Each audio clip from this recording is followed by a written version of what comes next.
अस्सलाम वालेकुम। आज की वीडियो में हम question number 9 from depreciation account से करने जा रहे हैं। A and company purchase a machinery for ₹1,60,000 on 1 July 2013। 1 जुलाई तो 2013 में 1,60,000 की मशीनरी परचेज़ की है। The books are close on 31 December every year. On 30th June 2016, it was sold for ₹70,000 and new machinery was purchased for ₹180,000 on the same date. Depreciation is charged at the rate of 15% per annum on original cost method. Prepare the machinery account up to 2016 in the book of company. इसमें भी हम लोग straight line method को use करते हुए depreciation charge करेंगे। Machinery हमने खरीदी है 1 जुलाई 2013 में और हमारी बुक्स क्लोज़ हो रही हैं 31 दिसंबर को। फिर 14 में भी कोई ट्रांजैक्शन नहीं है, 15 में भी नहीं है, 16 में जाके हम 70,000 की मशीनरी सेल कर रहे हैं और एक नई मशीनरी ख़रीद रहे हैं जिसकी प्राइस 1,80,000 है और ये भी हम लोग जून में 2016 में कर रहे हैं। वो कहते हैं 15% पर एनम के लिहाज से आप लोगों ने डेप्रिसिएशन चार्ज करनी है स्ट्रेट लाइन मेथड के अकॉर्डिंग। तो हम लोग क्वेश्चन को स्टार्ट करते हैं।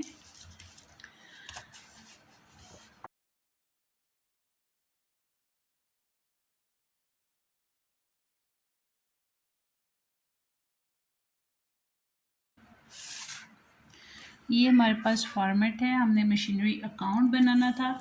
हमने 1 जुलाई 2013 में मशीनरी खरीदी है।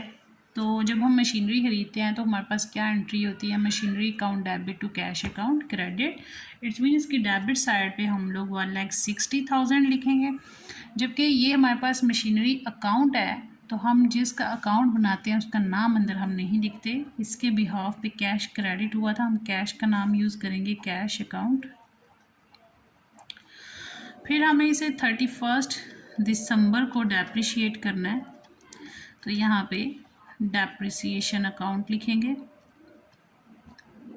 Depreciation account 1,60,000 multiply by 15% multiply by 6 divided by 12। क्योंकि 6 महीने हमने मशीनरी इस्तेमाल किया तो 6 महीने की ही इसके ऊपर डेप्रिसिएशन पे करेंगे। तो ये हमारे पास 6 मंथ की डेप्रिसिएशन बन जाती है 12,000। और जब हम लोगों ने टोटल है हमारे पास 1,60,000, उसमें से 12,000 लेस हो गया तो हमारे पास 1,48,000 आ जाएगा। ये हमारा बैलेंस कैरिड डाउन है। टोटल वही है 1,60,000। फिर हमारे पास ये ट्रांसफ़र हुआ नेक्स्ट ईयर में, उसका ओपनिंग बैलेंस होगा 1 जनवरी 2014। बैलेंस ब्रॉट डाउन कितना है? 1,48,000। फिर 31 दिसंबर को, जैसे क्वेश्चन के स्टार्ट में हमने बात की कि इसमें कोई भी हमारे पास वो ट्रांजैक्शन नहीं हुई है 15 तक, 16 में आके हमारे पास ट्रांजैक्शन हुई तो 14 में भी डेप्रिसिएशन अकाउंट और डेप्रिसिएशन हमारी सेम रहेगी।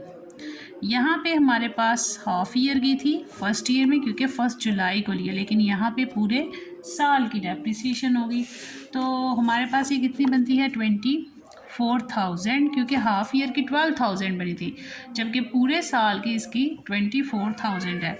अब इसका टोटल करेंगे 1,48,000 में से 24,000 लेस हो गया तो balance carried down. Balance carry down हमारे पास कितना आता है? 1,24,000। तो टोटल हमारे पास वही 1,48,000 हो जाएगा। अब हम लोगों ने 1 जनवरी 2015 में देखते हैं तो 1 जनवरी 2015 में हमारे पास फिर बैलेंस ब्रॉट डाउन और इसमें भी कोई ट्रांजैक्शन हमारी एक्स्ट्रा नहीं हुई है तो वही अमाउंट आएगी 1,24,000। और 31 दिसंबर 2015 में हमारे पास डेप्रिसिएशन चूँकि हमारी सेम रहनी है जब तक उसमें कोई सेल परचेज नहीं होता, यहाँ पे भी हमारे पास डेप्रिसिएशन 24,000। टोटल 124,000 में से 24,000 लेस हो गया तो हमारे पास बैलेंस कैरिड डाउन 100,000 आ जाएगा। टोटल वही हमारे पास 124,000।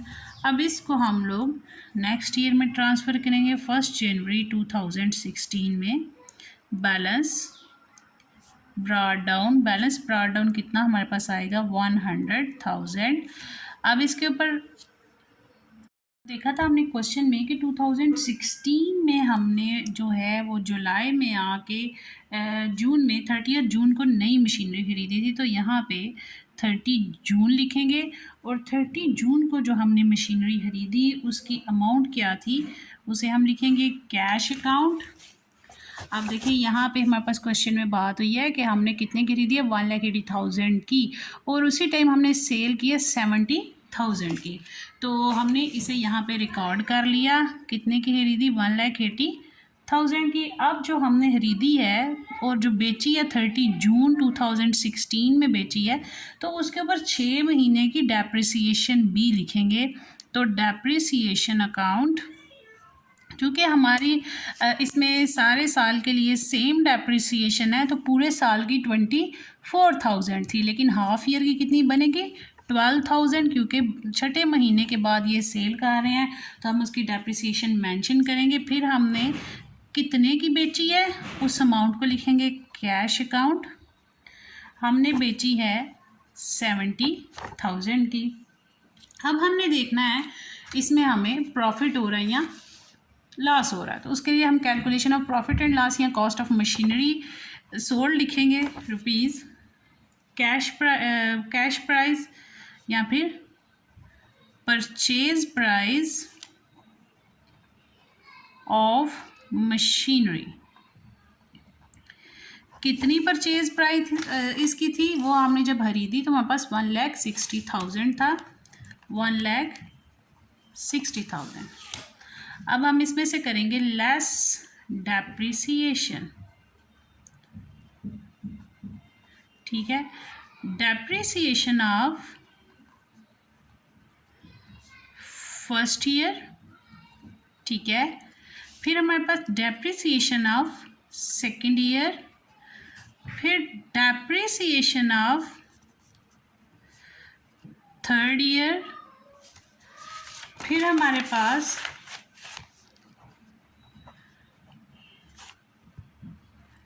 Depreciation of fourth year.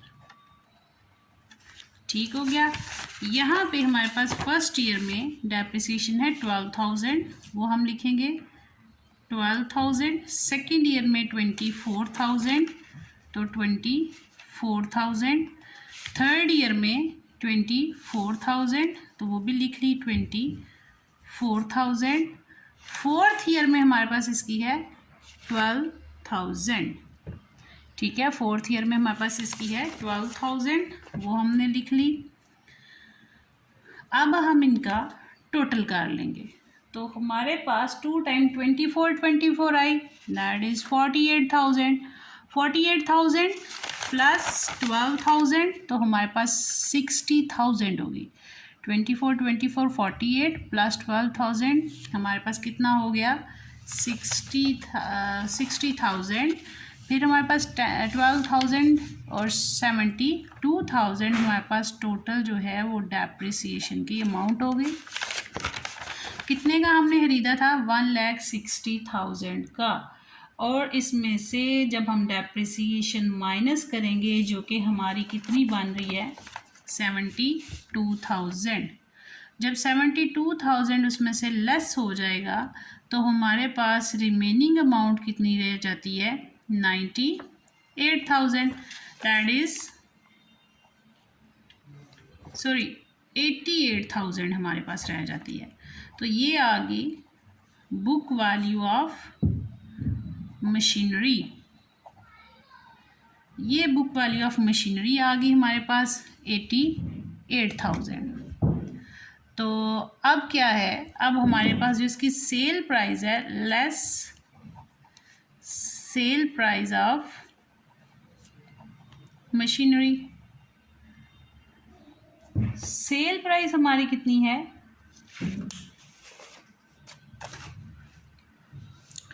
70,000,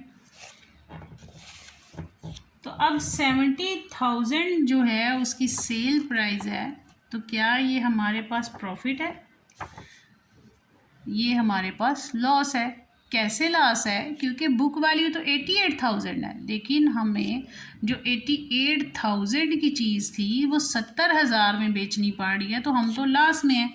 हम लिखेंगे loss on sale of machinery 18,000। और जब लॉस होता है तो हम लिखते हैं प्रॉफिट एंड लॉस अकाउंट हमारे पास डेबिट होता है, ठीक है, और मशीनरी अकाउंट क्रेडिट।